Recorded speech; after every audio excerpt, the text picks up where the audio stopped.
السلام علیکم ورحمۃ اللہ وبرکاتہ۔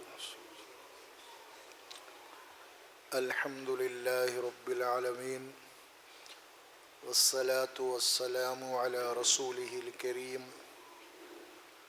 اما بعد فاعوذ باللہ من الشیطان الرجیم، بسم اللہ الرحمن الرحیم۔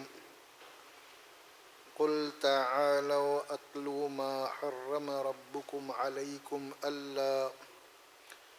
ألا تشركوا به شيئا وبالوالدين إحسانا ولا تقتلوا أولادكم من إملاق نحن نرزقكم وإياهم ولا تقربوا الفواحش ما ظهر منها وما بطن ولا تقتلوا النفس التي حرم الله إلا بالحق ذلكم وصاكم به لعلكم تعقلون ولا تقربوا مال اليتيم إلا بالتي هي أحسن حتى يبلغ أشده وأوفوا الكيل والميزان بالقسط لا نكلف نفسا إلا وسعها وَإِذَا قُلْتُمْ فَاعْدِلُوا وَلَوْ كَانَ ذَا قُرْبَى وَبِعَهْدِ اللَّهِ أَوْفُوا ذَلِكُمْ وَصَّاكُمْ بِهِ لَعَلَّكُمْ تَذَكَّرُونَ وَأَنَّ هَذَا صِرَاطِي مُسْتَقِيمًا فَاتَّبِعُوهُ وَلَا تَتَّبِعُوا السُّبُلَ فَتَفَرَّقَ بِكُمْ عَنْ سَبِيلِهِ ذَلِكُمْ وَصَّاكُمْ بِهِ لَعَلَّكُمْ تَتَّقُونَ۔ صدق اللہ العظیم۔ یہ قرآن مجید کا 8واں پارہ ہے، سورہ الانعام کی اس میں 3 آیات ہیں جو تلاوت کیے گئے ہیں۔ آیت نمبر 151، 52 اور 53 ہے، اور سورہ انعام قرآن مجید کی 6ٹھی سورت ہے۔ یہ 3 آیات ہیں جس میں اللہ سبحانہ و تعالی صراط مستقیم کی نشاندہی کی ہے۔ صراط مستقیم کسے کہتے ہیں، کون صراط مستقیم پہ عملی طور پہ، اس کو یہاں پہ بتایا ہے۔ سب سے پہلے اللہ تبارک و تعالیٰ نے صراط مستقیم کی بنیاد کیا ہے اور کہاں سے شروع ہوتی ہے اس کو بتایا ہے۔ قل، اللہ کے نبی صلی اللہ علیہ وسلم مخاطب ہیں، اللہ نے آپ کو مخاطب کر کے حکم دیا کہ قل تعالوا اتلوا ما حرم ربکم علیکم، آپ کہیے کہ آؤ میں تمہیں پڑھ کے سناؤں کہ تمہارے رب نے تمہارے لیے کون سی چیزیں جو حرام کی ہیں۔ اللہ کے نبی کو حکم دیا ہے، آپ کہیے کہ آؤ میں تمہیں پڑھ کے سناؤں کہ تمہارے رب نے تمہارے لیے کیا اعمال ہیں، وہ کیا عقائد ہیں تمہارے لیے حرام کیے گئے ہیں۔ یعنی اس سے یہ بات بھی ثابت ہو رہی ہے کہ قل کی جب بات آتی ہے تو اللہ تبارک و تعالیٰ نے اللہ کے نبی کو جو حکم دیا اسی کے مطابق آپ گفتگو کر رہے ہیں، اپنی طرف سے کوئی بات نہیں کہہ رہے ہیں۔ یہاں خاص طور پہ فرمایا اتلو، میں تلاوت کر کے تمہیں بتاؤں، پڑھوں کہ ما حرم ربکم، کہ تمہارے رب نے کیا حرام کیا ہے، کن چیزوں کو حرام کیا ہے تمہارے اوپر۔ اس میں سب سے پہلی بات کیا رکھی، اللہ تشرکوا بہ شیئا، کہ اللہ کے ساتھ تم کسی بھی شے کو شریک مت کرو۔ یہ بات تو غور و فکر کے ساتھ آپ کو سننے کی ہے۔ لوگ شرک کوئی سمجھتے ہیں کہ کوئی بت کی پوجا کرنا، یا زیادہ سے زیادہ کوئی علموں کی پوجا، یا پھر زیادہ سے زیادہ خبروں کی، سے شرک سمجھتے ہیں۔ لیکن یہاں جو بات بتا دی گئی ہے، اللہ تشرکوا بہ شیئا، کسی بھی چیز کو، رتی برابر کوئی چیز ہے اگر اس کے اوپر وہ عقیدہ آ جائے جو اللہ کے اوپر ہونا چاہیے آپ کو، خاص طور پہ نفع اور نقصان کا معاملہ ہے، خیر و برکت کا معاملہ ہے، اگر یہ عقیدہ آپ کو اللہ کے بجائے کسی کی بھی چیز پہ آ جائے، وہ بدھ بھی ہو سکتا ہے، وہ علم بھی ہو سکتی ہیں، وہ قبر بھی ہو سکتے ہیں، بہت ساری چیزیں ہو سکتی ہیں، تو یہاں لفظ استعمال کیا گیا شیء کے معنی کوئی معمولی چیز۔ اس کو تھوڑا سا اور سمجھنے کے لیے آپ کی سورہ نساء کی ایک آیت ہے، آسانی پیدا ہو جائے گی بات کو سمجھنے میں۔ وہاں پہ اللہ فرماتے ہیں وَاعْبُدُوا اللَّهَ وَلَا تُشْرِكُوا بِهِ شَيْئًا، الفاظ یہی ہے کچھ، اس کے بعد وہاں پہ بھی وہ بالوالدین کا الفاظ ہے، یہاں بھی آ رہے ہیں وہ۔ وَاعْبُدُوا اللَّهَ، اللہ ہی کی عبادت کرو، اللہ ہی کی بندگی کرو، اسی کی پرستش کرو، وَلَا تُشْرِكُوا بِهِ شَيْئًا، اللہ کے ساتھ عبادت اور بندگی میں کسی اور چیز کو شریک مت کرو۔ وہ چیز کچھ بھی ہو سکتی ہے، وہ تعویذ گنڈے بھی ہو سکتے ہیں، عود لوبان بھی ہو سکتا ہے، اگربتی بھی ہو سکتی ہے، وہ دھاگے بھی ہو سکتے ہیں، ناڑے بھی ہو سکتے ہیں، کچھ بھی ہو سکتا ہے۔ اگر عقیدہ آ گیا خیر و برکت کا، نفع و نقصان کا، تو وہ شرک ہو جائے گا۔ اسی لیے فرمایا سب سے پہلی بات صراط مستقیم کی کیا ہے؟ فرمایا کہ تمہارے رب نے جو چیز تمہارے پر حرام کیا، سب سے پہلے کس بات کو حرام کیا؟ شرک کو حرام کیا۔ اللہ تشرکوا بہ شیئا، کہ اللہ کے ساتھ اس کی عبادت اور اس کی پرستش میں کسی اور کو شریک مت کرو، کسی بھی اعتبار سے۔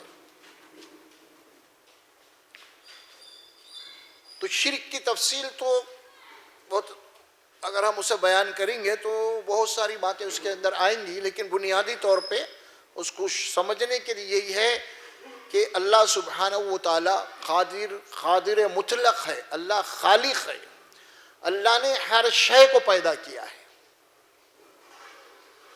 اور ہر شے کو پیدا کر کے ہر شے کی کارسازی کر رہا ہے۔ یہ بات اسی سورت میں آئی کہیں، وہاں پہ اللہ فرماتے ہیں کہ وَاعْبُدُوا اللَّهَ، وہاں پہ اللہ کی عبادت کرو اور وہی تمہارا خالق ہے اور وہی تمہارا وکیل ہے۔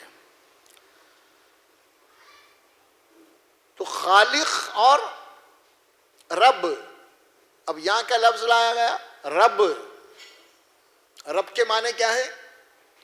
رب کے خالق کے معنی تو پیدا کرنا والا ہے، پیدا کر دیا، پیدا کرنے کے بعد اب اس کی پرورش ہے، اس کی پرورش کرنے والے کو رب کہتے ہیں عربی زبان میں۔ پرورش کے معنی اس کی ہر چھوٹی اور بڑی ضرورت کو اللہ تبارک و تعالیٰ پورا کر رہا ہے۔ ہر آن ہر لمحہ اللہ تبارک و تعالیٰ اپنے مخلوق کی حال کے اوپر متوجہ ہے۔ کوئی مخلوق چاہے وہ ذرہ کیوں نہ ہو، انسان نہیں، ذرہ سے ذرہ بھی اللہ کی مخلوق جو ہے نا، ایک مچھر سے لے کے اب ہاتھی اونٹ تک، اس کی جو تخلیق ہے وہ پیدا کر کے کسی چھوڑ نہیں دیا، بلکہ اس کی ضرورتوں کو اس کی پرورش کر رہا ہے، اس کے انجام کو اس کو پہنچا رہا ہے اللہ تبارک و تعالیٰ۔ اس اعتبار سے اگر آپ انسان کو بھی غور کر کے دیکھیں گے کہ انسان کے پیدائش کے جو آغاز ہے، آپ اس سے کر کے دیکھیں رب کو، آپ رب کیا ہے سمجھ میں آ جائے گا آپ کو۔ رب کون ہے؟ والذی اخرجکم من بطون امہاتکم لا تعلمون شیئا، وہ تمہارا رب ہے، وہ تمہارا پروردگار ہے جس نے تم کو تمہاری ماؤں کی پیٹ سے نکالا۔ وہ رب ہے تمہارا، تمہاری پرورش اللہ کر رہا ہے۔ تو معمولی ایک جرثومہ تھے، ایک مادہ منویہ کا خطرہ تھا انسان، اس کے بعد اللہ نے فرمایا کہ ماں کی رحم کے اندر ہم تمہاری پرورش کر رہے ہیں، تمہیں بنا رہے ہیں۔ وَالَّذِي يُصَوِّرُكُمْ فِي الْأَرْحَامِ كَيْفَ يَشَاءُ، وہی اللہ ہے جو تم کو تمہاری ماؤں کے پیٹ میں تمہاری صورت گیری کر رہا ہے۔ وہاں پہ ہر چیز کو اللہ تبارک و تعالیٰ بنا رہا ہے۔ پھر اس کے بعد تم کو ماں کے پیٹ سے نکالا، پھر اس کے بعد دیکھو اللہ تمہاری کیسی پرورش کر رہا ہے، کس انداز میں تمہاری ہر ضرورت کو پورا کر رہا ہے۔ تم دنیا میں آنے سے پہلے تمہاری غذا کا انتظام اللہ نے کر دیا دودھ کی شکل میں، ہے نا بھائی؟ یہ کون ہے؟ یہ رب ہے، یہ پروردگار ہے، یہ جو ہر چیز کر رہا ہے۔ اب شرک کو حرام کیوں قرار دیا؟ یہ بات سمجھنے کی ہے. شرک حرام ہے اس اعتبار سے کہ اللہ کو چھوڑ کے انسانوں کے اوپر میں مخلوقات کے اوپر کسی کا کوئی حق نہیں ہے، کوئی احسان نہیں ہے. ان کی اگر کوئی بندگی کر رہا ہے تو بہت بڑا ظالم ہے انہیں، ہے نا. اصول کی بات ہے. ارے بھائی اللہ پیدا کرا، اللہ کھلا رہا، اللہ پلا رہا، ہر چیز اللہ کر رہا ہے. اس کے بعد تم اللہ کو چھوڑ کے کسی اور کی اگر تم بندگی کر رہے ہو، کسی اور کو تم یہ سمجھ رہے ہو، کوئی داتا سمجھ رہے ہو، مشکل کشا سمجھ رہے ہو، تو یہ حرام، یعنی ناممکن، یعنی یہ سمجھ لیجیے آپ جس کا کوئی حق ہی نہیں ہے، آپ اسے وہ بات بتا رہے ہیں، آپ اسے وہ مقام دے رہے ہیں، اسے وہ درجہ دے رہے ہیں. اسی لیے اس کو ظلم کہا قرآن نے، شرک کو. ان الشرک لظلم عظیم. ظلم کیا ہے؟ حق تلفی ہے. یعنی جو مقام جو حق اللہ کو دینا تھا، جو تمہارے اوپر جو حق اللہ کا تھا، عبادت اور بندگی کا اور شکر کا، وہ تم نے غیر اللہ کو دیا ہے. تمہارے اوپر ان کا کوئی احسان ہی نہیں ہے. بتائیے اب کس کا احسان ہے؟ اللہ کے سوا کسی کا احسان ہے کیا؟ بتائیے آپ.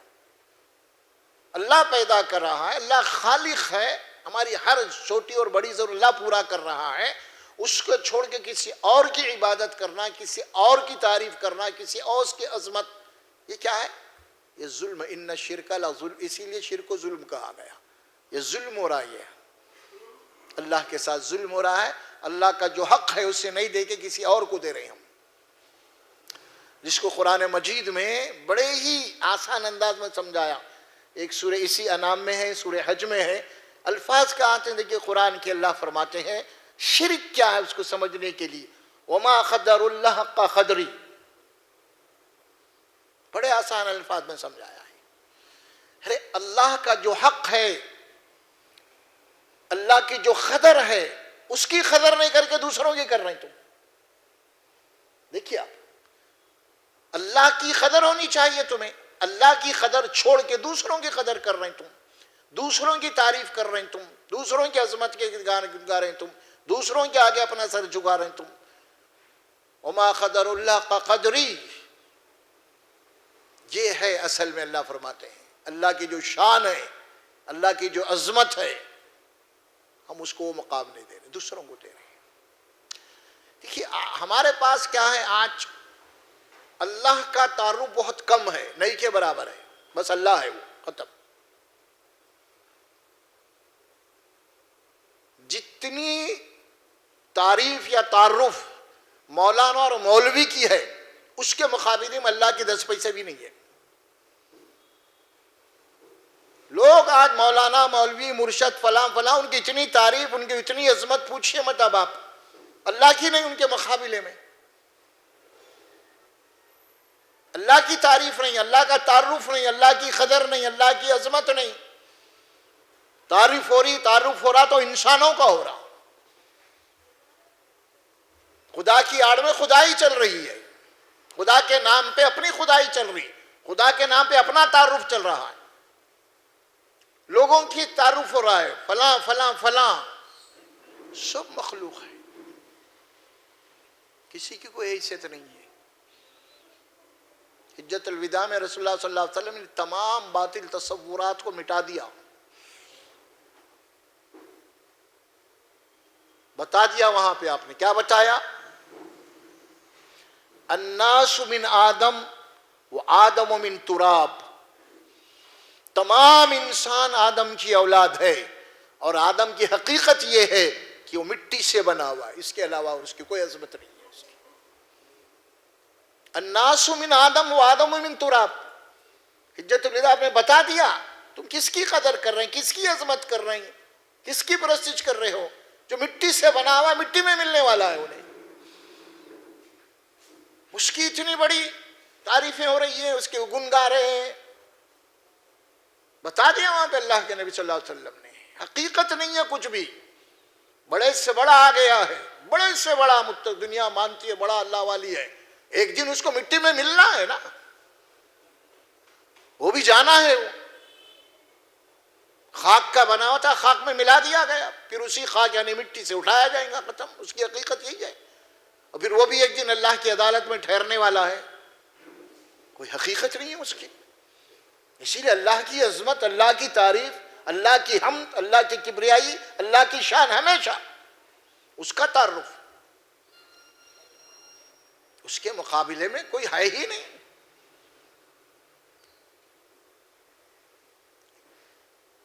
تو یہاں بات کہی گئی، آؤ میں تمہیں پڑھ کے بتاؤں قرآن مجید کا اصل موضوع کیا ہے. وہ یہی ہے اصل میں. آؤ میں تمہیں بتاؤں کہ تمہارے رب نے تمہارے اوپر کن اعمال کو، کن چیزوں کو حرام کیا ہے. سب سے پہلے اللہ تشرکوا بہ شیئا، کہ اللہ کے ساتھ کسی اور چیز کو شریک نہیں کرنا. شرک ناقابل معافی جرم ہے اگر اسی حالت میں موت واقع ہو گئی. یہ اللہ کے نبی صلی اللہ علیہ وسلم فرماتے ہیں من مات لا یشرک باللہ شیئا دخل الجنہ، جو اس حال میں مرا کہ اللہ کے ساتھ کسی اور کو شریک نہیں کرتا تھا، وہ جنت میں جائے گا. وَمَاتَ يُشْرِكُ بِاللَّهِ شَيْئًا دَخَلَ النَّارِ، جو اس حال میں مرا کہ اللہ کے ساتھ شریک کرتا تھا، وہ تو جہنم میں جائے گا. اور قرآن ہمارے پاس گواہ ہے اس سلسلے میں. اصل بات ایمانیات سے شروع ہوتی ہے. دیکھیے یہاں پہ وہی ایمانیات سے شروع ہوئی، بعد میں پھر آ رہے ہیں حقوق العباد آ رہا ہے، بعد میں دوسری تفصیلات آ رہی ہیں، لیکن پہلے ایمان مضبوط ہونا ہے آپ کو. وہاں اللہ آگے احکامات دینے سے پہلے تم اپنے آپ کو پہلے محوج بناؤ کہ تمہارے ایمان میں شرک کے جراثیم نہیں ہونا، تمہارے ایمان میں شرک کی گندگی نہیں ہونا. پہلے یہ پروف دینا ہے آپ کو، کیونکہ شرک اگر ہے تو بڑے سے بڑا نیک عمل اللہ کے دربار میں ناقابل قبول ہے وہ. تو اسی لیے یہاں پہ پہلی بات کہی کہ تمہارے رب نے سب سے پہلے تمہارے اوپر جو چیز حرام کیا ہے وہ ہے شرک. کسی اور چیز کو انسان یہ سمجھنا کہ اللہ کے علاوہ بھی کوئی ایسی طاقتیں، قوتیں غیبی ہیں، غیبی طاقتوں کو ماننا، یہ سمجھنا کہ جیسے اللہ غیب میں اسی طرح کوئی غیبی طاقتیں ہیں جو ہم کو نفع نقصان پہنچاتی ہیں. یہ سارے عقائد یہ شرک کے آتے ہیں. غیبی طاقت صرف ایک ہے، یہ ایک طاقت، اور کسی کو بھی اس کے اندر 1 مائنس مائنس مائنس کا بھی اللہ کسی کو اختیار نہیں دیا اس کائنات میں. وما کان لهم الخیرہ، اللہ فرماتے ہیں کہ مخلوقات میں سے ہم نے کسی کو کوئی طاقت قوت کا کوئی اختیار دیا ہی نہیں، دیا ہی نہیں. اللہ تبارک و تعالیٰ اعلان کیے قرآن میں، اور اپنے متعلق قرآن میں اللہ تعارف کروا دیا وَأَنَّ الْقُوَّةَ لِلَّهِ جَمِيعًا، ساری طاقتوں کا مالک اللہ ہے، ساری قوتیں اللہ کے پاس ہیں، کسی اور میں نہیں ہے. سب کے سب بے بس ہیں، سب کے سب مجبور ہیں، اللہ کے محتاج ہیں پورے کے پورے، کوئی کیوں نہ ہو، چاہے وہ نبی ہو، چاہے فرشتے ہوں، چاہے اولیاء کرام ہو. انبیاء کرام ظاہر ہے کہ اللہ کے سب سے زیادہ مقرب ہوتے ہیں کہ وہ بھی مجبور ہیں اللہ کے سامنے، وہ بھی اللہ کے محتاج ہیں. اللہ کے نبی صلی اللہ علیہ وسلم کی سیرت طیبہ آپ پڑھیں گے تو رسول اللہ صلی اللہ علیہ وسلم کی اوپر کتنے مجبوریاں آئے، پریشان آئے. یہاں تک آپ سنتے ہوں گے اکثر واعظ و بیانوں کے اندر، بھوک کی وجہ سے اپنے پیٹ کے اوپر 2 پتھر باندھے آپ نے. کیا وجہ ہے بھائی؟ کیوں؟ آخر مجبور ہے. آپ اگر بولتے ہو میں کوئی بھی ہو جاتا آ جاتا غیب سے، بول رہے نا ایسا ہو جائیں گا سب. اگر یہ چیز ہوتی تو غیب میں آپ بھی کھا لیتے، صحابہ بھی کھا لیتے، بھوکے کئی کو رہتے صحابہ. پھر آپ جنگ کے اندر آپ کے دانت ٹوٹے، آپ کے پیشانی لہو لیان ہو گئے، آپ خون میں لت پت ہو گئے، ہے نا بھائی. پھر یہ کیا ہے؟ یہ سب یہ ان پیغمبر کی بات کروں، دوسروں تو چھوڑیے، اب پیغمبر کے مقابلے میں سب صفر میں آتے. پھر اگر آپ کے پاس کوئی غیری طاقت قوت ہوتی، آپ کچھ بھی پڑھ کے پھونک دیتے یا کچھ ایسا کر دیتے تو ختم ہو گیا تھا دشمن کا معاملہ. نہیں، اللہ دارالاسباب بنایا ہے، یہ بتایا ہے، یہ نہیں، تمام طاقت اور قوتوں کا مالک صرف اللہ ہے، کسی کے اندر کوئی اختیار نہیں ہے. یاد رکھیے، آپ اس بات کو ذہن میں بٹھا لیجئے، جب تک ہمارا ایمان، ہماری توحید صحیح نہیں ہوں گی. بہت سارے عقائد ہیں ہمارے پاس شرک کے متعلق. شرک کے معنی صرف وہ بت پرستی کے نہیں ہیں. ابھی عرض کیا، وَلَا تُشْرِكُ بِهِ شَيْئًا، اللہ کے ساتھ کسی شے کو بھی، کسی چیز کو بھی شریک مت کرو.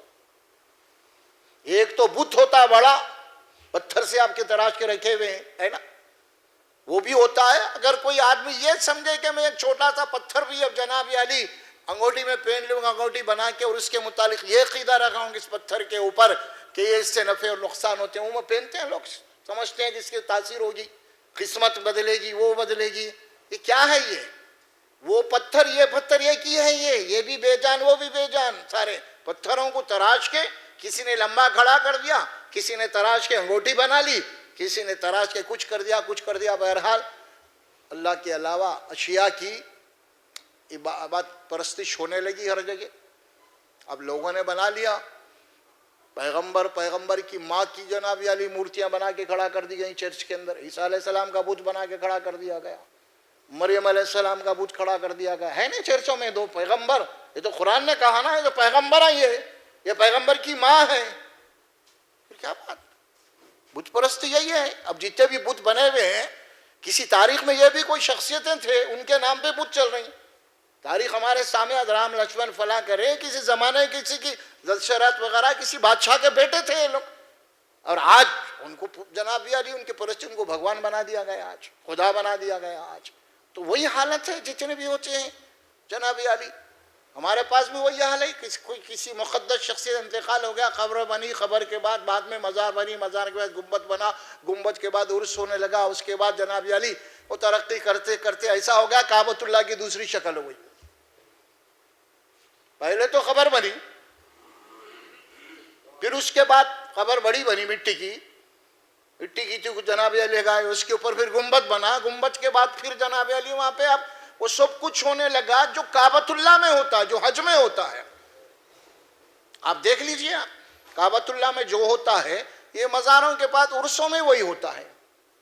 پورے کا پورا وہ جو تصور ہے خدا کا کعبۃ اللہ میں، کہ لوگ جا کے اللہ کی عبادت پرستی جو کرتے ہیں، وہی تصور یہاں قبر کے متعلق، وہی طواف یہاں ہو رہا، قبر کا چکر یہی ہو رہی ہے. وہی جناب علی بہت سارے ہیں ہمارے پاس ہے یہاں پہ بھی، بالکل آپ مماثل ہے. تو اس میں وہاں پہ جانے کے بعد یہ سمجھتے ہیں کہ دل میں آواز نہیں ہے، سمجھ میں آ رہا، حضرت قبلہ سب کچھ سن رہے ہیں قبر میں رہ کے. وہ یہ تصور ہے، وہ تو مر گئے مٹی کے، کئی مٹی کے اندر ہے. وہ تصور ہے کہ وہاں جانے کے بعد یہ سمجھ رہے ہیں کہ بھئی ہماری سب کچھ سن رہی. تو یہ سب کچھ سن رہے ہیں، کس کی صفت ہے یہ؟ کیا کسی انسان کی صفت ہو سکتی ہے؟ یہ نہیں ہو سکتی نا. تو خدا کی صفت ان کے آ گئی، خدا کا مقام ان کو مل گیا. وہ سارے کام ہونے لگے. اب پورے مقدس مقامات جیسے ہوتے ہیں مدینہ منورہ اور بھی دوسرے مقامات کے، وہ سارے یہاں پہ ہونے لگے. حج کے 3 دن ہمارے پاس چلتے ہیں، منا کے میدان میں 3 دن رہتے ہیں، رہتے 3 دن منا کے میدان میں رہتے ہیں. کھانا پینا ہوتا ہے وہاں پہ، بہرحال قربانیاں وغیرہ کے بعد میں. تو یہاں قبروں کے پاس عرسوں میں وہ بھی ہو رہا، وہاں پہ منا ہے اور یہاں پہ مینا بازار ہے. عرسوں میں مینا بازار ہمارے پاس لگ رہا ہے. یہ بہرحال پوری کی پوری بتا رہا ہوں میں آپ کو، مسلمانوں نے جناب علی شرک کیا ہے. اور جو شرک کرنے والی اللہ تبارک و تعالیٰ جو کتاب رکھ کے، نبی کی امت اگر شرک کرتی ہے تو اللہ کے عذاب اس امت پہ، اس قوم پہ برستے ہیں. یہ اللہ کا وعدہ ہے. وہ قومیں جن کے بعد اللہ کی کتاب نہیں ہے، نبی نہیں ہے، اگر ان پہ اگر وہ شرک کرتے ہیں تو ان کے اوپر عذاب نہیں آئے گا. کیوں نہیں آئے گا؟ ان تک حجت پوری نہیں ہوئی ابھی. لیکن تم تو ایمان لائے ہیں، تمہارے پر حجت پوری ہوئی ہے، تمہارے پاس قرآن ہے، تم نے اس کے باوجود بھی شرک کیا ہے، تو اب اللہ کے عذاب کے کوڑے تمہارے اوپر برسیں گے. اب اللہ کا قانون ہے. مسلمان جو پٹ رہے ہیں نا آج، اس کی وجہ ہے آج شرک۔ اللہ کو یہ بات پسند نہیں، ذرا سا بھی پسند نہیں، ذرا سا بھی، کسی بھی اعتبار سے۔ یہاں تک کہ بندگی تم اللہ ہی کی کر رہی، دیکھیے آپ حدیث میں آتا ہے بندگی تم اللہ ہی کی کر رہے ہو، بندگی کرتے وقت اگر تمہارے ذہن و دماغ میں یہ خیال آ گیا کہ فلاں آدمی مجھے دیکھ رہا ہے بندگی کرتے ہوئے اور تمہیں اچھا لگ رہا ہے، انہیں میرے کو دیکھ رہا بول کے، اگر یہ بھی نیت ہو گئی تمہاری، یہ خیال بھی آ گیا، تو تم نے اس کو اپنی عبادت میں شریک کر لیا۔ حدیث ہے من صلی یرا فقد اشرکا، جس نے لوگوں کو دکھانے کے لیے نماز پڑھی، نماز کا کوئی حصہ ایسا ہے کہ وہ نماز پڑھ رہا تھا، کوئی آ گیا ٹھہر گیا دیکھ رہا تو اس کے لیے اور تھوڑی نماز لمبی کر دیا، تو وہ حصہ اس کا ہو گیا نماز میں، اس نے شرک کیا۔ اسی طرح من صام فقد اشرکا، جس کے اندر اگر ریاکاری ہے روزہ رکھنے کی، شرک کیا۔ من تصدق فقد اشرکا، جس نے خیرات صدقات اسی لیے کر رہا ہے کہ لوگ دیکھیں، لوگوں میں میرا نام ہو، تو اللہ کے نبی نے وہ شرک کیا، کیونکہ اللہ سے تمہاری توجہ ہٹ گئی۔ اب اصل انما الاعمال بالنیات ختم، اصل تمہاری عبادات کا ہدف اللہ کی ذات ہونی چاہیے۔ وما خلقت الجن والانس الا لیعبدون، تم کو پیدا ہی اسی لیے کیا گیا ہے کہ تم غیر اللہ کی عبادت نہیں بلکہ صرف اللہ کی عبادت کرو گے، اسی کی پرستش کرو گے، اللہ کی عبادت میں کسی کو شریک نہیں کرو گے کسی بھی اعتبار سے۔ اس کو سمجھنا بے حد ضروری ہے، اس کی تفصیل سے گفتگو کر رہا ہوں میں آپ کو، ماں باقی آیت ہو سکتا ہے اگلی نشست میں اس کے کریں گے وضاحت، لیکن آپ پہلے شرک کو سمجھ لیجئے اچھی طریقے سے۔ آپ کیا ہے یہ؟ ہر قدم کے اوپر اللہ کے نبی صلی اللہ علیہ وسلم نے جب سمجھا یہ ہے بات کو، دیکھیے کہ معمولی مثال میں آپ کو دیتا ہوں۔ ایک مقام ہے، رسول اللہ صلی اللہ علیہ وسلم کسی جنگ پہ جا رہے ہیں، صحابہ کرام بھی آپ کے ساتھ ہے،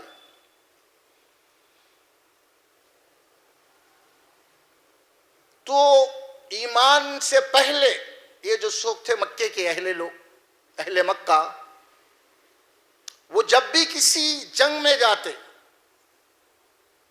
تو ان کے ہاں باپ دادا سے ایک طریقہ چلتے آ رہا تھا، ان کے یہاں ایک درخت تھا جس سے کہتے ہیں شجر انوات۔ کیا کہتے ہیں؟ شجر انوات، شجر کے معنی درخت، اس درخت کا نام تھا انوات۔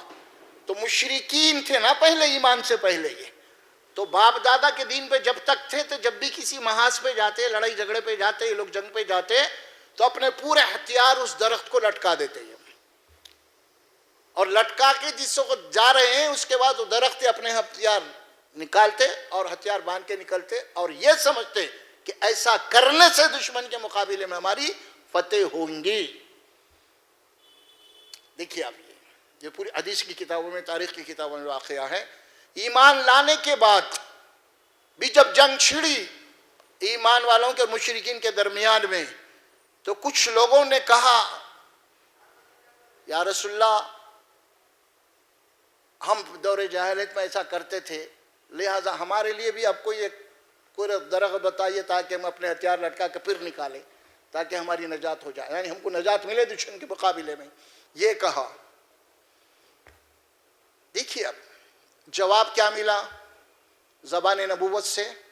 جواب یہ ملا کہ تمہارا مطالبہ میرے سے اسی طرح ہے جس طرح بنی اسرائیل کا مطالبہ موسیٰ علیہ السلام سے تھا کہ اے موسیٰ ہمارے لیے بھی ایک بت بنا دیجئے تاکہ ہم ایسا کریں۔ دیکھیے آپ بت پرستی سے جوڑ دیا آپ کو اس نے، کہاں سے کہاں فرق کس بات کا تھا؟ یہاں درخت تھا، وہاں بت تھا۔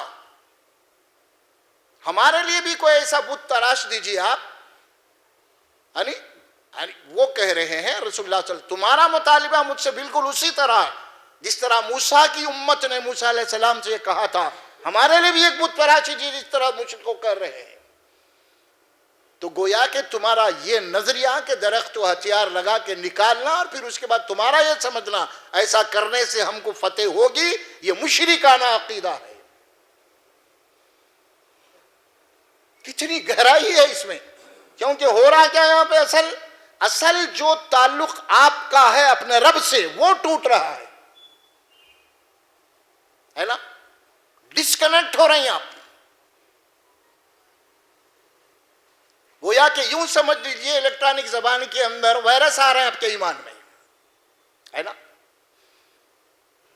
تو پھر یہ جو عقیدہ ہے آپ کا، نبی کریم صلی اللہ علیہ وسلم نے کس سے کس کو جوڑا، اس کو سمجھنے کے لیے. اچھا اور ایک مثال دیتا ہوں، حدیث میں بات بھی. رسول اکرم صلی اللہ علیہ وسلم حدیبیہ ایک مقام ہے، وہاں پہ آپ رات میں آرام کیے. اس کی تفصیل میں نہیں جا رہا ہوں، واقعہ عرض کر رہا ہوں صرف. آپ کے ہمراہ تقریباً 1400 صحابہ کرام تھے. صبح ہوئی، فجر کی نماز ادا کرے آپ. حسب معمول آپ کا طریقہ یہ تھا کہ نماز کے بعد آپ بیٹھ جاتے، صحابہ کرام سے کچھ سوالات کرتے، پوچھتے آپ، یا کوئی خواب وغیرہ بھی پوچھتے کہ خواب پڑھا کا تعبیر بتانے، بہت سارے ایسے. تو اس رات میں بارش ہوئی تھی، تو اللہ کے نبی صلی اللہ علیہ وسلم نے خود یہ بات فرمائی، آج کے رات اللہ کے کئی بندے کافر یا مشرک ہو گئے اور کئی بندے مومن. تو صحابہ کرام پریشان، راتوں رات یہ کیسے ہو گیا؟ اور سے سنو آپ، یہ راتوں رات کیسے؟ صحابہ اپنے اندر دیکھ لیں، 14 اس میں کون مشرک ہو گیا بھائی آخر؟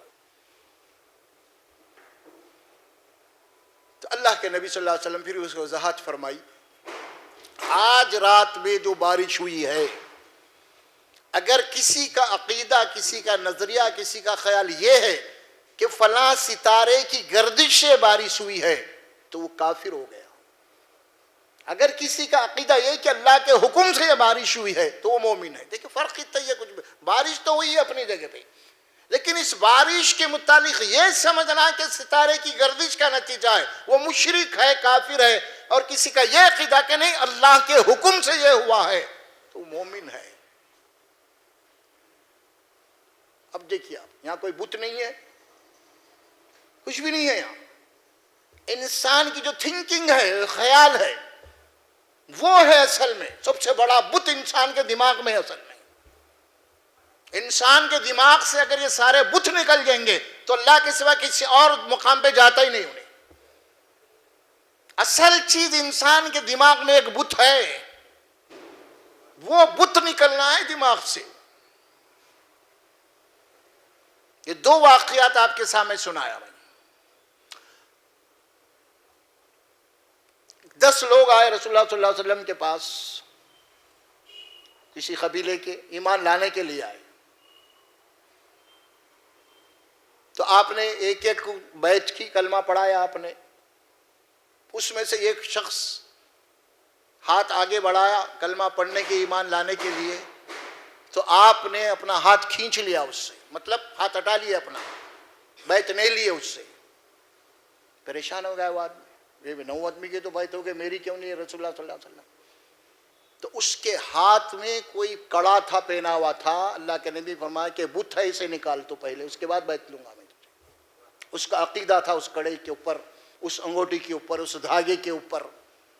اسے نکال تو پھر تیرا ایمان صحیح ہوئے گا، پھر بیعت ہوگی تجھ سے ایمان کی.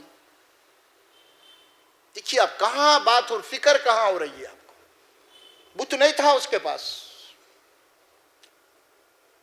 اسی طرح یہ دھاگے، مٹکے، امکے ڈمکے جو کچھ بھی ہمارے پاس ہے نا، لوگ گلوں میں، کہیں کمر پہ، کہیں ہاتھوں پہ، کہیں پیروں پہ بدے ہوئے سمجھتے ہیں اس سے کچھ ہوئیں گا. یہ سب مشرکانہ افعال ہیں. یہ سب جو ہے شرک کا رانگ میٹریل ہے. یہ پورا یہ بعد میں یہ سب جا کے شرک بنتے ہیں. رانگ میٹریل ہے. کوئی آپ کو پروڈکٹ نکالنا ہے تو پہلے رانگ میٹر رہتا ہے، اس کے بعد پروڈکٹ نکلتا ہے آپ کا. تو یہ کیا ہے؟ ساری چیزیں ہمارے پاس جو چل رہی ہیں نا آج یہ اگربتیاں، یہ بھلاوے، یہ کوڑیاں، یہ مرچیاں، یہ امچے کیا کیا کی ہے نا، یہ ناڑے، یہ دھاگے، کتنے کتنے بول نہیں سکتے آپ. یہ سب کیا ہے؟ شرک کی اجزاء ہیں، رانگ میٹریل ہے سب. اسی لیے شرک کو جڑوں بنیاد سے اکھاڑ کے پھینک دیا گیا. ایک مومن کے ذہن و دماغ میں دور دور تک بھی شرک نہیں ہوگا. وہ نافرمان ہو سکتا ہے، وہ گنہگار ہو سکتا ہے، وہ خطاکار ہو سکتا ہے، لیکن شرک نہیں کر سکتا. نہیں کر سکتا. ہو سکتا بڑے سے بڑا زنا بھی کر لیا ہوگا. ہے واقعات حدیث میں فلاں صاحب ایسا ہو گیا, فلاں سے ایسا ہو گیا, لیکن کسی صحابہ سے متعلق یہ بات نہیں آئی فلاں صحابی نے شرک کیا ہو. گناہ خطار سے متعلق کچھ ملیں گے آپ کو باتیں, لیکن کسی صحابی سے متعلق یہ نہیں ملا کہ فلاں نے شرک کیا ہو. تفصیلات میں بتا رہا ہوں آپ کو.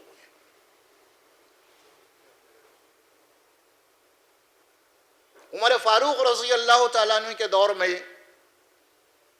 یہ بات مشہور ہو گئی, آپ تک پہنچی.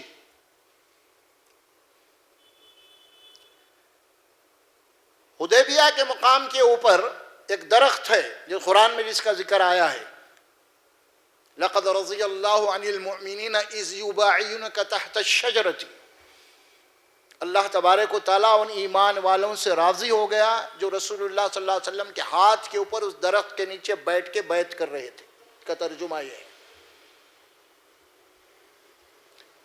تو دور خلافت میں عمر فاروق کے یہ بات مشہور ہو گئی کہ کچھ صحابہ کچھ تابعین جو بعد میں آئے, جو صحابی کے بعد جو انہیں تابعین کہتے ہیں, وہ لوگ آئے تو یہ بات معلوم ہے کہ رسول اللہ صلی اللہ علیہ وسلم یہاں پہ بیٹھے تھے, صحابہ کرام سے بیعت لیے تھے, تو لوگ جناب علی برکت کے لیے ثواب کے لیے اس درخت کے نیچے جا کے نفلیں پڑھنا شروع کر دیے. عمر فاروق کو جب بات معلوم تو آپ نے حکم دیا کہ اس درخت کو جڑوں بنیاد سے اکھاڑ کے پھینکو. پہلے آج نفل پڑھ رہے ہیں لوگ, کل پوجا کریں گے اس کی. دیکھیے اب نظر کہاں ہوتی ہے. آج نفل پڑھ رہے ہیں یہ لوگ, اور کل ایک نسل دو نسل جانے کے بعد کیا ہوگا, پرشت بن جائے گے. کیا چھلے ہو رہے ہیں نا جہاں جو وہاں جھاڑوں کے نیچے درختہ فلاں فلاں اکھاڑ کے پھینک دیا گیا. آج بھی ہمارے پاس عجیب عقائد ہیں اس سلسلے میں, یہ تبرک وہ تبرک, یہ وہ فلاں ان کے چھوڑے ہوئے فلاں فلاں, یہ سب جاتے ہیں. ہمارے پاس کیا ہو رہا ہے, کچھ بھی نہیں ہے اس میں. یہ پورے مشرک قوموں کے عقائد ہے. یہ اسلام کی بنیاد یہی ہے, صرف اور صرف اللہ, اس کے حکم. کیا کہتا ہے قرآن, قُلْ لَن يُصِيبَنَا إِلَّا مَا كَتَبَ اللَّهُ لَنَا هُوَ مَوْلَانَا. آپ اعلان کر دیجئے حقیقت کو, کوئی مصیبت کوئی پریشانی نہیں آتی, لیکن اللہ نے جو مقدر کیا وہ آ کے رہیں گی, وہ ٹل نہیں سکتی. وہ یا پھر کوئی نہیں ہے مصیبت تو وہ آ نہیں سکتی تمہارے لیے. پھر اسی کو تقدیر کہتے ہیں. آپ ایمان رکھتے ہیں نا تقدیر پہ. آپ تو اللہ کے مقابلے میں دیکھیے, اسی لیے تعویذ کو اسلام میں شرک قرار دیا گیا. اللہ کے نبی فرماتے ہیں صلی اللہ علیہ وسلم, التمائم شرکن, تعویذ کا باندھنا شرک ہے. کیوں شرک ہے؟ پھر وہ انسان کی توجہ اللہ سے ہٹ کے تعویذ پہ, یا کسی کے پاس جا کے آپ پڑھ کے پھونکا لے رہے ہیں. آپ کا عقیدہ وہ پھونکنے والے کی طرف, ارے وہ صاحب پھونکے تھے فلاں ہوں گے, اس سے مصیبت سے ہم بچے. تو آدمی کا دماغ کہاں جاتا. یہ مسبب الاسباب. اللہ کون ہے؟ اللہ اسباب کا بنانے والا. اسباب میں بھی کوئی طاقت اور قوت نہیں ہے. یہ پانی میں اللہ تبارک و تعالیٰ نے آپ پی رہے ہیں, یہ پانی جو آپ کی پیاس بجھا رہا ہے, یہ پانی کی خاصیت نہیں ہے. یہ پیاس جو آپ کا بجھا رہا ہے, اللہ نے اس پانی کو پیاس بجھانے کے قابل بنایا ہے. کون بنایا؟ اللہ بنایا ہے. ایک دوسرا پانی بھی ہے, سمندر کا کھارا ہے, وہ بھی پانی ہے. کیا آپ پیاس بجھا سکتے اس سے؟ کیونکہ اللہ نے اس کو کھارا رکھا ہے, اور اسی کھارے پانی کو اللہ تبارک و تعالیٰ نے بارش کے ذریعے سے میٹھا کر کے آپ کو بنایا ہے. اللہ, وہ اللہ ہے. آپ کریں پانی نہیں, پانی تو ہے, لیکن آپ کو پینے کے قابل کس نے بنایا؟ کس نے بنایا؟ یہ کھارا ہی پانی تھی نا. سمندر سے بخارات اٹھ رہے ہیں, بھاپے اڑ رہے ہیں, سورج کے کرنیں اس میں جا رہی ہیں, وہاں بن رہا ابر بن رہا, پھر اس کے بعد جناب علی بارش ہو رہی ہے, فلاں فلاں تفصیلات ہے اس کی ساری. اس کے بعد آپ کو اللہ تبارک و تعالیٰ فرماتے ہیں وَأَسْقَيْنَاكُمْ مَاءً فُرَاتًا، ہم نے تم کو میٹھا پانی پلایا پیاس بجھانے والا. کون کرا؟ اللہ کرا. آپ سمندر کا کھارا پانی لائیے، گلاس بھریے، کسی مرشد کو بولیے پھونکیے اس کے اندر، اس کو میٹھا کر دیجیے. اب آپ ہوتا نہیں ہوتا. اللہ تبارک و تعالیٰ کے جو بنائے ہوئے قوانین اور اس کے اصول ہیں، انہی اصول کی بنیاد کے اوپر یہ کھارا پانی میٹھا بنے گا. اور اس میں مادی طور پہ سائنٹیفک اعتبار سے اب ہم دنیا کے اندر جو کھارے پانی کو میٹھا بنا رہے ہیں تو قانون قدرت کے انہی اصول کو اپنا رہے ہیں. ہم اس کے اندر سے نمک نکال رہے ہیں. جو بھی مشینری آپ کے پاس آئی ہے، فلٹر وغیرہ فلا بہرحال، تو یہ کیا ہے؟ قوانین قدرت کے مطابق یہ چیز ہو رہی ہے. تو اللہ تبارک و تعالیٰ فرماتے ہیں قُلْ لَن يُصِيبَنَا إِلَّا مَا كَتَبَ اللَّهُ لَنَا. آپ اعلان کر دیجیے حقیقت یہ ہے کہ کوئی مصیبت تم کو نہیں آئے گی. جو آئے گی تو اللہ کے بنائے ہوئے اصول اور قوانین کے مطابق آئے گی، اس کے احکام کے تحت ہی آئے گی. اپنے آپ کو اللہ کے حوالے کر دیجیے.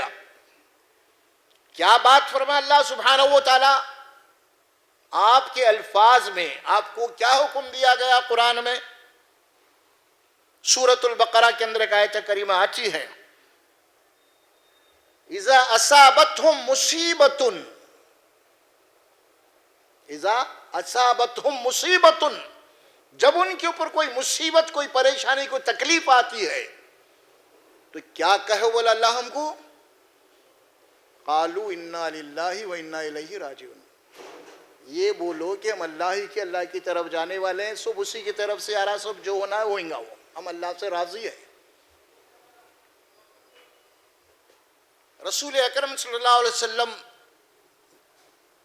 کے 2 فرزند تھے جو ہوئے تھے، آپ کو دونوں کا بچپن میں انتقال ہو گیا. ایک فرزند کا نام ہے حضرت ابراہیم. یہ بڑی مشکل سے 2-2.5 سال یا 2 سال کے اندر کچھ آتی ہے حدیث روایتوں میں عمر کے ان کا انتقال ہو گیا.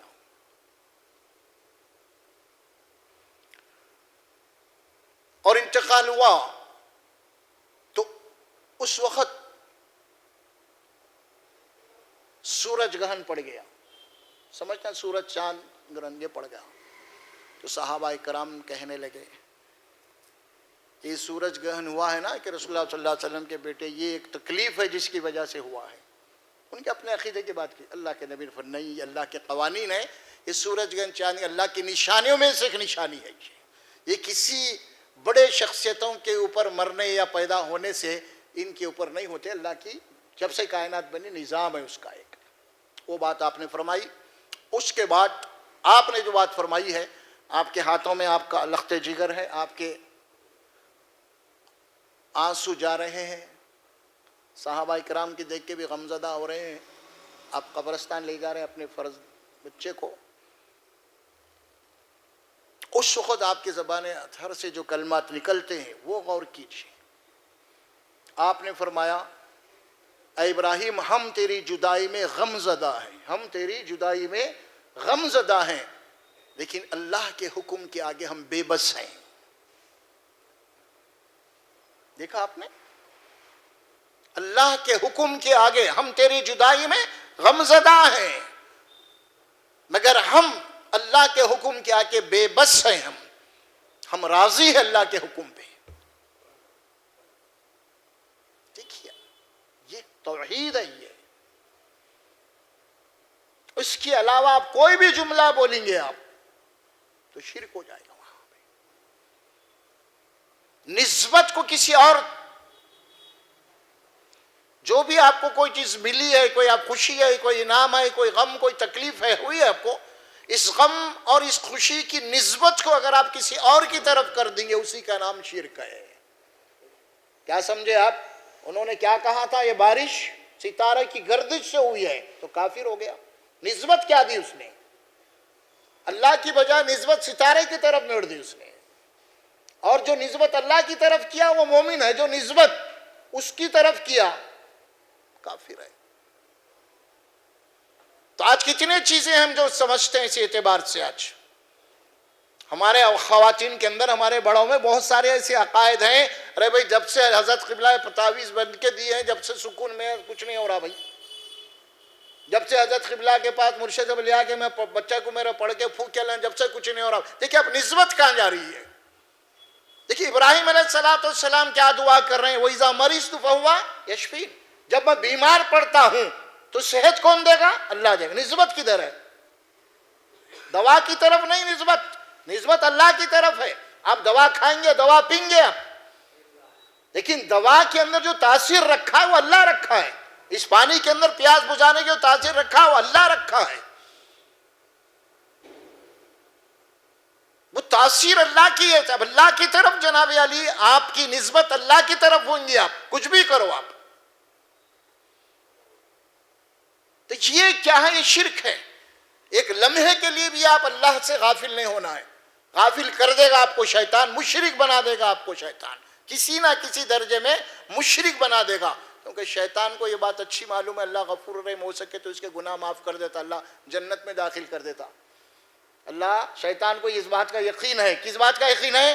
اللہ غفور الرحیم، بھائی کوئی توبہ کریں گا، ایسی توبہ ایسا توبہ کریں گا کہ اللہ کو رحم آ جائیں گا، اللہ اس کے گناہ کو معاف کر دے گا، جنت میں داخل کر دیں گا، تو شیطان فیل ہو گیا۔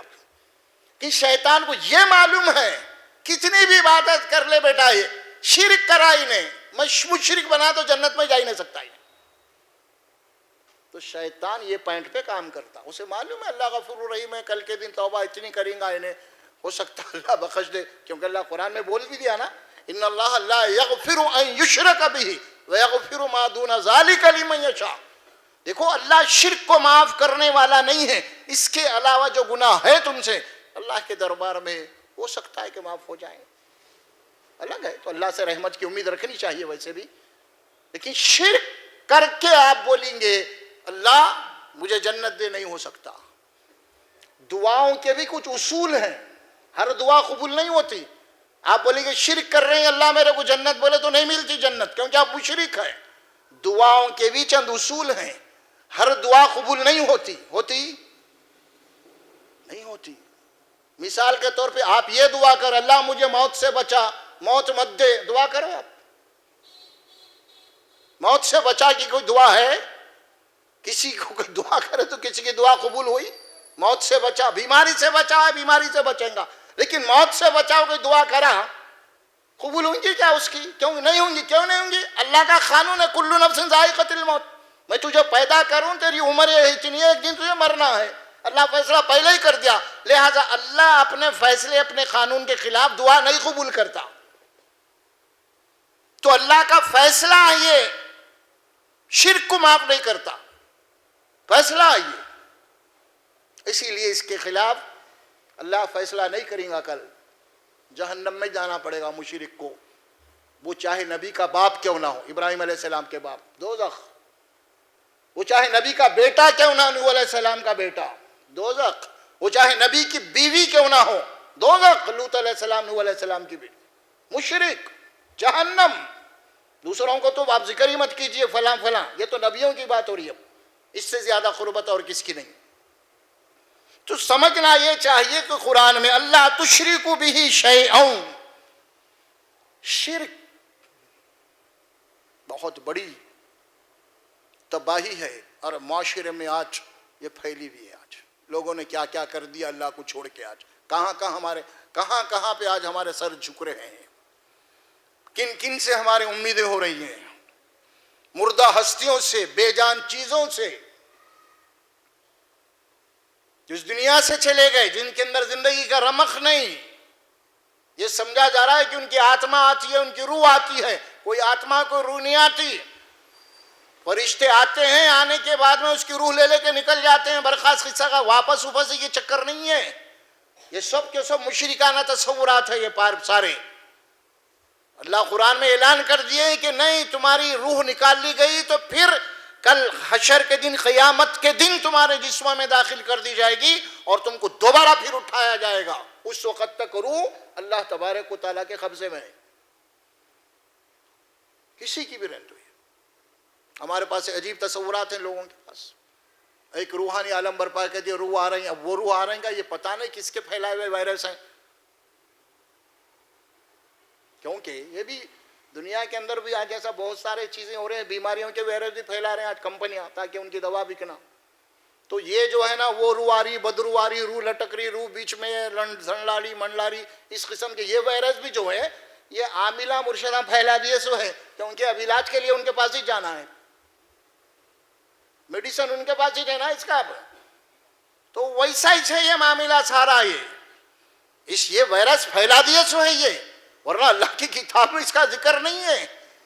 اللہ تعالیٰ کیا بات فرمایا ہے؟ دیکھیے آدم کو مٹی سے بنائے، اس کے بعد کیا کرے؟ پتلا بنانا پہلے مٹی کا، کیا جانتے؟ اس کے بعد اللہ تعالیٰ روح پھونکے، انسان جاندار بن گیا. اب کیا ہوگا؟ اب ہوگا کیا؟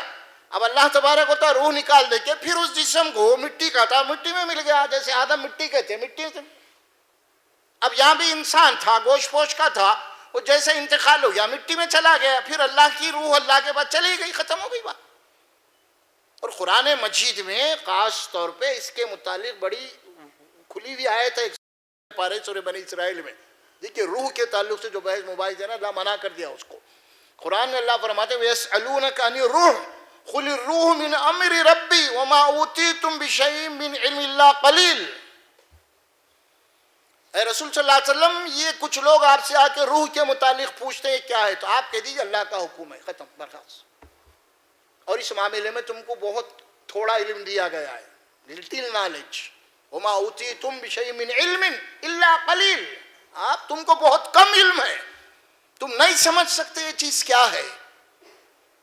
دنیا میں آج تک کوئی سائنس کا اس معاملے میں نہیں، دنیا ریسرچ کر رہی ہے روح کے معاملے میں نہیں. اللہ والا کہ تمہارے بس میں تمہاری رینج میں آ ہی نہ سکتی یہ چیز، یہ اللہ کا حکم ہے، یہ کبھی بھی نہیں آ سکتی. لوگ ڈال رہے ہیں خبر میں، مردوں کو دفنا رہے ہیں، کیمرے چھوڑ رہے ہیں اندر، کیا کیا کی میکا لگا رہے ہیں، سب دیکھ رہے ہیں کیا ہو رہا کیا نہیں، کچھ نہیں ہو سکتا ہے.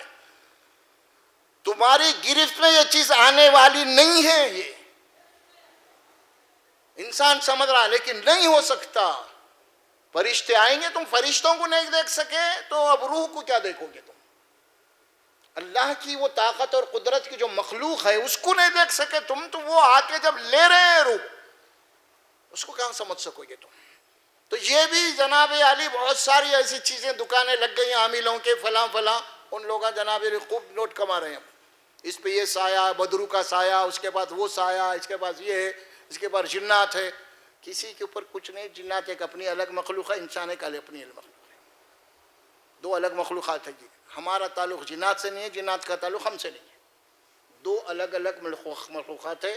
ان کی پیدائش الگ ہے، ان کی غذا الگ ہے، ان کا رہنا سہنا الگ ہے، سب الگ ہے. ان کی پیدائش آگ سے ہے، ہماری پیدائش مٹی سے ہے، الگ الگ ہے، دونوں سے کوئی تعلق ہی نہیں. اللہ تعالیٰ صرف انسانوں کو اس بات کی اطلاع دی ہے کہ ایک مخلوق ہے جنات بھی، ختم ہے، اور کچھ بھی نہیں ہے، اس کے علاوہ اور کچھ بھی نہیں ہے.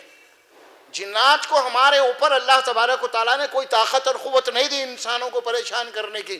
لوگ آج معاملہ بول رہے ہیں فلاں فلاں، کچھ بھی نہیں ہے. اللہ قرآن میں یہ بات ڈکلیئر کر دی، کوئی کسی کے اوپر ہاتھ نہیں ڈال سکتا، کوئی کسی کو پریشان نہیں کر سکتا، یہ قرآن میں ہی بات ہے. تو یہ ساری چیزیں غیبی چیزیں ہیں. یہ غیبی چیزوں کے اندر آپ طاقت تسلیم کرنا، طاقت کو ماننا، ایسا کرے تو ہوتا یہ سب شرک ہے. غیبی طاقت صرف اللہ کی اور کسی میں نہیں. کسی کے پڑھ کے پھونکنے میں کوئی طاقت نہیں ہے. جیسے اللہ کیا طاقت ہے نا بھائی، اللہ تعالیٰ آدم کے پتلے میں پھونک دیے، وہ طاقت تھی، ایک انسان بن گیا. تو کہ آج کیا کسی کوئی مر گیا تو پھونکے تو زندہ ہو کے ٹھہر جاتا انہیں؟ نہیں، کیونکہ ہے اللہ کا قانون نہیں ہے، پھونک نہیں ہو سکتے. تو یہ جتنی بھی باتیں ہیں نا، یہ ساری چیزیں قصے کہانیاں من گھڑت باتیں ہیں. اس سے ہم پریشان ہیں، آج بہت بہت پریشان ہیں. ڈاکٹراں بڑے بڑے B S M B B S فلاں فلاں ایکسپیرینس کر کے آ رہے ہیں، لوگ نہیں کما رہے ہیں جتنے عاملہ کما رہے ہیں. بیٹھے صاحب پوچھو مت آپ، انہیں تو بھی دنیا کا انویسٹ کرا، کروڑوں روپے کی فیس بھرا ہے کہ کروڑ دو کروڑ جو ایڈمیشن لیا ایم بی بی ایس کا، اتنا کر کے اتنی مصیبتیں اٹھا کے لندن جا کے پڑھا، وہاں جا پڑھا، یہاں کے کلینک کو لے کے بیٹھ گیا، یہ سوپ کر کے انہیں کچھ بھی نہیں کرا، خالی بیٹھ گیا، شملہ بن گیا، قصہ ختم. ایک ڈنڈا تسبیح ہاتھ میں رکھ لے کے اس کے بعد اس کی جو دکان چل رہی ہے، کیا دکان چل رہی ہے اس کی؟ موٹے الفاظ میں میں بولوں آپ کو، یہ جو کاروبار ہے عاملوں کے، مرشدوں کے اس کاروبار کے متعلق دو جملے ہیں، وہ کیا ہے؟ without investment no loss business. ایک تو انویسٹمنٹ نہیں ہے ان کا کچھ بھی ہے، دوسرے ان کے کاروبار میں کوئی نقصان ہے نہیں، only profit. یہ ہے. اب کون نہیں چاہیں گا؟ کئی لوگ ایسے ہیں روڈی شیٹر تھے، لوگ ان کو تڑی پار کر دیا گورنمنٹ میں، یہ دکھنا نہیں ایریا میں، اب بڑے بڑے بالا باڑا لے کے وہ یہ کر لے کے روڈیاں بنا کے بیٹھے گئے اس وقت، کئی ایسے متاثر ہو گئے. تو بولنے کا مطلب یہ کیا ہے؟ یہ شرک ہے سارے کا سارا جو ہو رہا ہے. اگر آپ کا عقیدہ اللہ کی ذات پہ ہو گیا ہے تو اللہ آپ کے شہ رگ سے قریب ہے. اللہ قرآن میں فرماتا تو جب بھی پکارو، جہاں سے بھی پکارو، جس زبان میں بھی پکارو، میں تمہاری دعا کو قبول کروں گا، میں تمہارے قریب ہوں. وَإِذَا سَأَلَكَ عِبَادِي أَنِّي فَإِنِّي قَرِيب. اللہ قرآن میں فرماتے ہیں یہ الفاظ، اے رسول صلی اللہ علیہ وسلم میرے بندے آپ سے پوچھتے ہیں کہ میں کہاں ہوں، تو ان سے آپ کہہ دیجئے، جواب دے دیجئے، ان کو سمجھا دیجئے. کیا سمجھا دیجئے؟ انی فانی قریب، بے شک میں ان کے بہت قریب ہوں. کیوں قریب ہوں؟ اجیب دعوت الداعی اذا دعان، میں اسی لیے قریب ہوں کہ اس پکارنے والے کی پکار کو سنتا ہوں میں. اب اتنی کلیئر قرآن کی آیت رکھے، آپ بھاگ رہے ہیں ادھر ادھر. جو تمہارا رب ہے، جو تم کو ماں کی پیٹ سے نکالا ہے، ہر چیز کو صحیح سالم بنا کے نکالا ہے وہاں سے، اب باہر آنے کے بعد پریشان ہے، آپ انہیں انہوں آپ کو لے لیے. اب یہ ساری باتیں قرآن میں، بلکہ قرآن میں تو اللہ حکم دیا وَقَالَ رَبُّكُمُ ادْعُونِي أَسْتَجِبْ لَكُمْ. تمہارا رب تو یہ کہتا ہے کہ تم اپنے رب سے دعا کرو، تمہارا رب دعا سننے کے لیے تیار ہے. یہ خوشخبری ہے اللہ کی طرف سے آپ کو. پھر اللہ کو دعا کرنے کے لیے آپ کو کچھ خرچ کرنا پڑتا، اللہ سے مانگنے کے لیے کچھ، اب اس کے علاوہ کہیں بھی جائیں گے آپ کس کے پاس بھی کچھ نہ کچھ خرچ کرنا پڑتا. کچھ نہ نہیں تو کچھ تو بھی آپ کو اگربتیاں لے آنا پڑتا، کچھ میٹھائی لے آنا پڑتا، کچھ نعرے لینا پڑتا، کچھ نذرانے دینا پڑتا ہے. یہ اللہ ایسا ہے کہ تم جس حال میں پکارو میں تمہاری دعا قبول کروں گا. وہ اللہ ہے، وہ غنی ہے، وہ کسی کا محتاج نہیں ہے. اور تم جس کسی کے پاس جاؤ جی کہ جتنا بڑا نذرانہ ہوگا اتنی طویل دعا، لمبی تمہارے لیے دعا کرتے. اگر ایسی چھوٹا موٹا نذرانہ دیے تو آپ جاؤ میں کرتا ہوں بول کے بڑھا.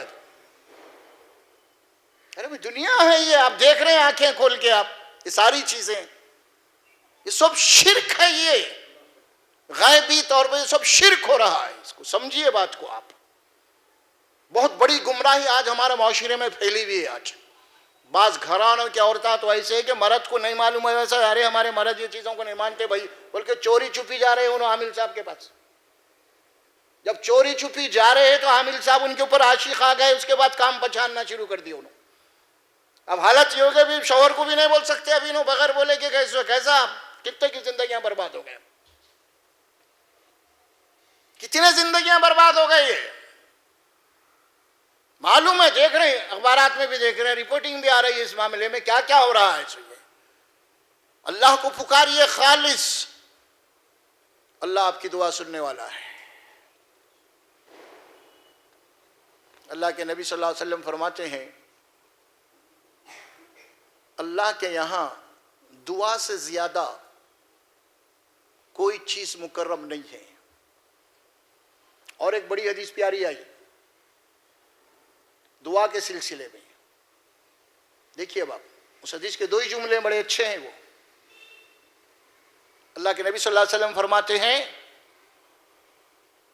کہ جو بندہ اللہ سے نہیں مانگتا، من لم يسأل اللہ یغضب علیہ، جو بندہ اللہ سے نہیں مانگتا اللہ اس بندے سے ناراض ہوتے ہیں.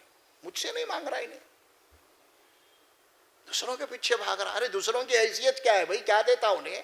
میں پیدا کروں، میں خالق ہوں، میرا بندہ ہے، یعنی مجھ سے نہیں مانگ کے بھاگ رہا، ادھر ادھر بھاگ رہا، ادھر بھاگ رہا، ادھر بھاگ رہا. یعنی اللہ کا غصہ اس بات سے آ رہا ہے کہ یہ تباہ ہو رہا ہے. انہیں میرا بندہ جہنم کی طرف جا رہا، اللہ کو غصہ آ رہا اس پہ. من لم يسأل اللہ یغضب علیہ، جو بندہ مجھ سے نہیں مانگتا، مجھ سے سوال نہیں کرتا، اللہ اس کے اوپر غضبناک ہوتا، اللہ اس سے ناراض ہوتا ہے۔ اللہ سے مانگنے کے لیے تیار نہیں ہیں ہم۔ بعض لوگ تو بھئی اللہ تمہاری سنتا ہی کہاں، تم گنہگار ناپکار ہے، اللہ تمہاری کہاں سن، اللہ تو بڑے بزرگوں کی سنتا ہے۔ ارے نہیں بھائی، اللہ شیطان کی بھی سنا، اللہ ہے وہ۔ پھر اللہ کا نظام کیا آپ کو معلوم ہے؟ اللہ تعالیٰ گنہگاروں کی دعا کو پہلے قبول کرتا ہے، نیک لوگوں کی دعا کو بعد میں قبول کرتا ہے۔ فلسفے کو سمجھیے آپ، اللہ گنہگار کی دعا پہلے قبول کرتا، اور جو نیک ہے ولی ہے انہیں بولتا یہ تو کتنی بھی مصیبت میں ڈالو، میرا بندہ انہیں بھٹکتا ہے، اس کو بعد میں دیکھیں، یہ بھٹک جائیں گا، اس کو پہلے قبول کرو، یہ تو میرا ولی ہے، میرا مومن بندہ ہے، مجھ پہ کامل یقین کرنے والا ہے، اور بھی دیر ہو گئی تو پرواہ نہیں اس کی، کیونکہ میرے در سے ہٹیں گا نہیں، یہ ابھی تو بھی گنہگار بندہ ہے، اس کو شیطان جناب علی چاٹی دے سکتا ہے، لہذا اس کی پہلے قبول کرو۔ ہم کو الٹی پٹی پڑھا دی گئی، نہیں ولی کی دعا پہلے، نہیں میاں، پہلے آپ کی دعا قبول، بعد میں ان کی ہوئی۔ یہ ہے اللہ کا نظام۔ تو آپ بھی دیکھتے ہیں نا، کوئی بیمار آ گیا آپ کے پاس میں، دواخانے میں آ گیا، سمجھ میں آیا، آپ دیکھتے ہیں نا کیا بیمار ہے، اسے نہیں کوئی دماغ کا ہے فلاں ہے تو اس کو فوری اندر لاؤ، بولتے ہیں آپ کو ایکسیڈنٹ ہو گیا، نہیں کوئی ہاتھ ٹوٹا پیر ٹوٹا تو رہنے دو، بعد میں رکھو، لیکن پہلے جس کے دماغ میں مار لگا، خون میں سے جا رہا، ناک میں سے، اس کو پہلے لاؤ۔ تو یہ معاملہ ہے یہاں پہ بھی اللہ کا بھی اپنے بندوں کے ساتھ، ان اللہ بالناس لرؤوف الرحیم، اللہ اپنے بندوں کے اوپر بے انتہا شفیق اور مہربان ہے۔ ان اللہ لذو فضل علی الناس ولکن اکثر الناس لا یشکرون، اللہ سبحانہ و تعالیٰ انسانوں کے اوپر اس کا فضل بہت ہے، لیکن انسانوں کی اکثریت ناشکری ہے۔ ان اللہ لذو فضل علی الناس ولکن اکثر الناس لا یعلمون، اللہ کا فضل ہے تمام انسانوں کے اوپر بہت، لیکن انسانوں کی اکثریت لا علم ہے اس سے۔ بتائیے آپ، یہ ہے اللہ سبحانہ وتعالیٰ جو بات فرمایا ہے، قل تعالوا اتلوا ما حرم ربکم علیکم الا تشرکوا بہ شیئا، اے رسول صلی اللہ علیہ وسلم آپ کہہ دیجئے، آؤ میں تم سناؤں پڑھ کے قرآن سے کہ اللہ نے تمہارے اوپر کن چیزوں کو حرام کیا ہے، وہ کیا باتیں تمہارے اوپر حرام ہے، تمہارا رب کیا ہے، تمہارا رب کیا ہے۔ یہ نہیں بول رہے رسول اللہ کہ میں کر، نہیں، تمہارا رب کیا فرمایا، الفاظ کیا آتے ہیں یہاں پہ، حرم ربکم علیکم، تمہارا رب نے تمہارے اوپر کیا حرام کیا ہے، میں نہیں، میں تو اس کی طرف سے بھیجا ہوا پیغمبر ہوں، جو کلام آ رہا ہے وہ میں تم کو سنا رہا ہوں، میرے گھر کی باتیں ہیں، اللہ کی باتیں ہیں، یہ قرآن کی باتیں اللہ کی باتیں ہیں، یہ اللہ کا پیغام ہے، یہ اللہ کا پیغام نبی تک آیا، نبی ہم تک پہنچا یہ کام کو۔ تو تمہارا رب کن چیزوں کو حرام کیا ہے، پہلے شرک ہے جو حرام ہے، موٹی موٹی باتیں آپ کو بتایا، صرف بت پرستی قبر پرستی یہ شرک نہیں ہے، یہ ساری چیزیں جتنے بھی آپ کو میں بتایا ہوں یہ سب شرک کے رانگ میٹریل ہے پورے کے پورے، اور ہم کسی نہ کسی درجے میں کہیں نہ کہیں پھنسے ہوئے اس معاملے میں، ہر کوئی پھنسا ہوا ہے اس میں، جہالت کی وجہ سے، خاص طور پہ ہندوستان، پاکستان، بنگلہ دیش، ایشیا کے جو مسلمان ہیں اس پہ پھنسے ہوئے ہیں، کیونکہ ہم یہاں رہتے رہتے ہوا کیا، پورے ان کے جناب علی عقائد ہمارے پاس آ گئے، وہ ساری چیزیں آ گئے، وہ کیا کرتے ہیں، صرف نام بدلا ہوا ہے، بہت سارے کام وہی کر رہے ہیں جو وہ مشرک کرتے ہیں۔ اللہ قرآن میں بولا ان اطعتم انکم لمشرکون، اگر تم ان کے نقش قدم پہ چلو گے تو تم بھی مشرک ہو جاؤ گے، تم بھی مشرک ہو جاؤ گے، بولے تم جہاں رہتے ہیں اگر وہاں کا مشرکین کا ماحول ہے، اگر تم انہیں فالو کرو گے تو تم بھی مشرک ہو جاؤ گے۔ اسی لیے اللہ سے دعا کرنا ہے آپ کو، اللہ مجھے شرک سے بچا۔